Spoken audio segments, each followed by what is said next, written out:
Indonesia dengan segala kekayaan budayanya jelas tidak dapat ditandingi. Korupsi sebagai budaya adiluhung acap kali menjadi primadona bagi mereka yang kita kagumi.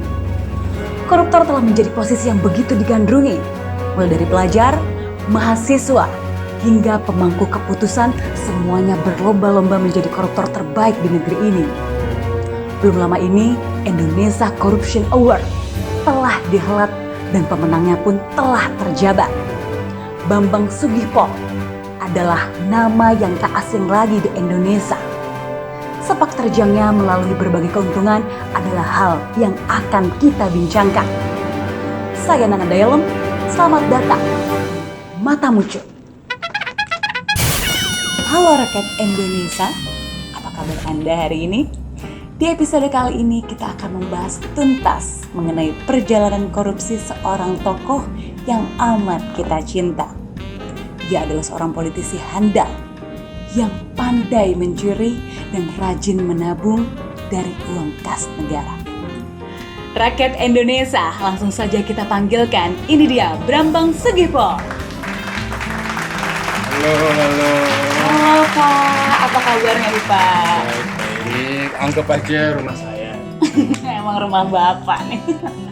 Ya, seperti yang di luar-luar itu bilang tuh, mens sana in corporanco. Jadi dalam tubuh yang sehat itu terdapat koruptor yang jancuk. Sehat. Pak Bambang, banyak orang yang ingin menjatuhkan Anda. Namun Bapak tetap bisa berdiri hingga hari ini dan bahkan memenangkan gelar koruptor terbaik di Indonesia. Bagaimana Bapak bisa bertahan dan akhirnya bergelar sebagai koruptor terbaik? Maaf Mbak. Saya sendiri pun juga tidak mengerti Mbak ya, kenapa harus saya gitu yang pantas mendapatkan gelar tersebut, padahal saya ini baru 200 triliun lah. Cuman karena saya sudah dipercaya untuk menjadi koruptor terbaik Indonesia, target tidak boleh turun. Maka dari itu tahun depan saya target janji 300 triliun bisa saya tilep dari kas negara. Karena itu tugas saya Mbak, sebagai seorang abdi negara. Begitu. Boleh diceritakan sedikit bagaimana perjalanan Bapak hingga ada di titik ini? Kalau dulu itu saya pengen banget Mbak jadi dosen. Duduk, ngajar gitu ya. Cuman saya sadar, saya goblok. Saya kalau masuk kelas itu duduk, tidur, ngerjain tugas revisi melulu. Jadinya tuh budget saya bersenang-senang itu dipotong buat bisa bayar job. Nah begitu saya akhirnya diluluskan, saya itu berpikir itu kerja apa yang bisa tidur, nulis dijokiin, duit banyak. Saya berpikir tuh, jadi politisi, jadi tinggal duduk ya kan, semua kerjaan dibayarin, gaji gede tuh, saya ini living my dream gitu loh Pak. Enak banget. Betul-betul menginspirasi Pak Bambang.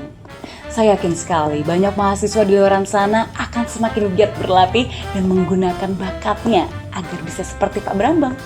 Sebenarnya bagaimana sih dulu Pak mulai berkecimpung dalam dunia korupsi? Mulai dari mana itu Mbak ya? Saya ingat waktu SMP itu tuh saya dikasih duit 100.000 ya. 100.000 itu suruh belanja macam-macam lah. Totalnya itu 70.000. Ketika sampai rumah saya bilang duitnya pas. Karena saya bilang ya harganya semuanya naik karena lagi inflasi. Padahal mah itu buat beli rokok 30-nya. Lumayan berasa pas.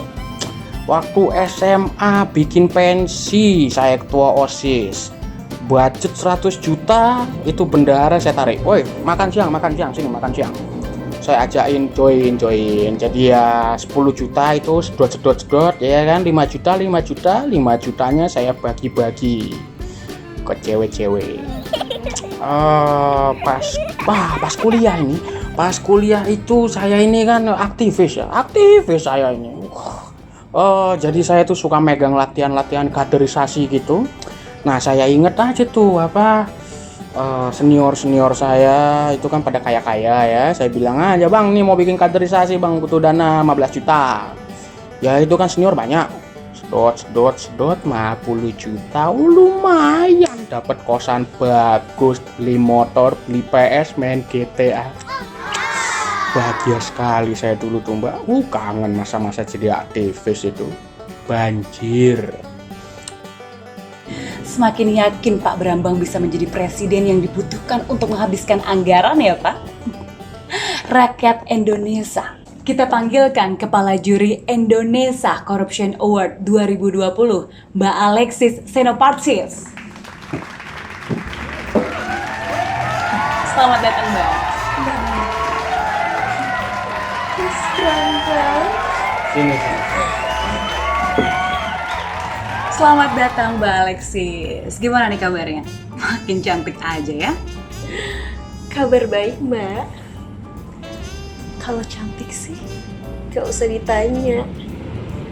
Saya kan di anggaran sama Mas Brambang. Mau nambah anggaran nih kamu nih.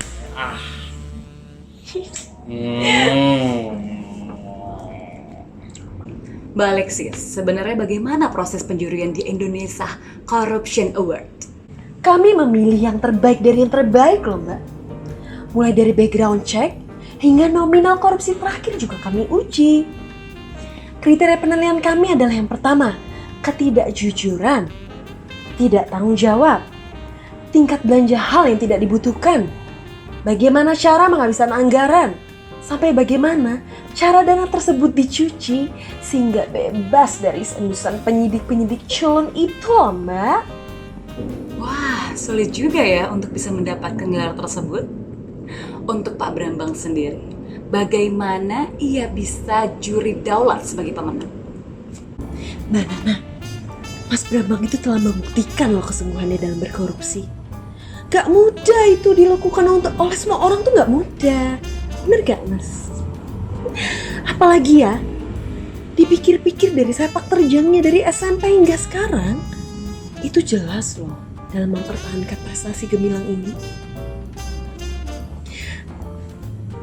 Mas Brambang itu sudah berkontribusi loh bagi ormas-ormas. Jadi Mas Brambang itu membagikan uang tersebut itu sebagai uang jajan. Sebagai apa? Untuk uang keamanan pasar tentunya.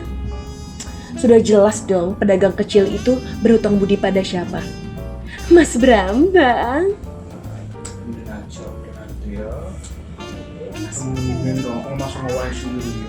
Maaf Mbak, Pak, kita sedang diskusi, bukan sedang persiapan kopulasi.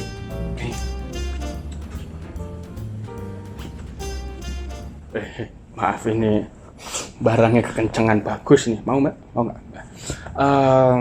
Saya berterima kasih kepada seluruh rekan-rekan saya, kolega-kolega saya di Badan Anggaran, karena tanpa bantuan kalian ini saya nggak mungkin bisa bahagia seperti ini. Saya bingung masih ada orang baik kayak gini loh Mbak. Saya juga berterima kasih dengan sangat ini dengan sangat kepada seluruh rakyat Indonesia di luar sana. Saya harap itu untuk selalu taat bayar pajak. Karena kalau kalian tidak bayar pajak kalian macet, saya nggak akan bisa dapat seperti ini lagi. Jadi bayar pajaknya jangan telat ya. Karena itu saya janji sama kalian, prestasi saya tahun depan akan saya tingkatkan, uang kalian akan saya ambil lebih banyak. Saya janji. Saya janji. Udah Mbak, saya nggak kuat Mbak. Sungguh negarawan sejati Pak Brambang. Mbak Alexis, apakah ada juga yang ingin disampaikan kepada rakyat Indonesia? Untuk seluruh rakyat Indonesia, saya ingatkan kalian untuk meningkatkan ketidakjujuran dalam kehidupan Anda. Kenapa?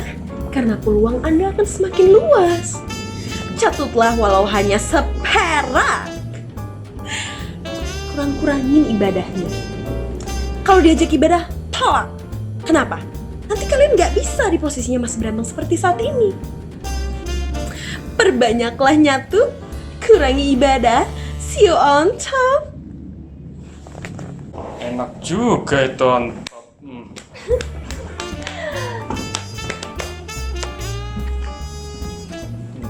Baiklah, saya sudahi dulu perjumpaan kita pada kali ini daripada kita harus terjadi hal-hal yang diinginkan.